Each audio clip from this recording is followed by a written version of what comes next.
আমরা মেয়েরা তো সব সময় কিছু না কিছু সারপ্রাইজ পেয়ে থাকি। আজ ভাবলাম কুন্তলের দিনটাকে একটু স্পেশাল করে দিই। সন্ধ্যাবেলা বেরিয়ে একটু খাসির মাংস নিয়ে এসেছি। কদিন ধরেই ভীষণ খেতে ইচ্ছা করছিল, ওর বারবার বলছিল। এই যে রাতের বেলা বৃষ্টিতে ভিজে ফিরলো, আগেই বললাম যাও তো রান্নাঘরে, দেখো তো কি রান্না হচ্ছে। ও তো রান্নাঘরে ঢুকে অবাক, এত খুশি হয়েছে কি বলবো। আর যে রোস্টটা এনেছিলাম সেটা দিয়ে দিলাম। রাতের খাবারে প্লেন সাদা ভাত, পাতলা খাসির মাংসের ঝোল, একটু রায়তা করেছিলাম, আর সাথে ছিল স্যালাড।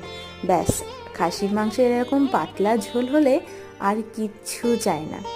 এই যে প্রথম গ্রাসটা, এটা কিন্তু আমার জন্যেই ছিল। আর মাঝে মাঝে না ছেলেদেরও এরকম সারপ্রাইজ পেতে ভীষণ ভালো লাগে। দেখো কতটা খুশি হয়েছে। আজকে আসি, আবার দেখা হবে নতুন ভিডিওতে। সবাই ভালো থেকো, টাটা।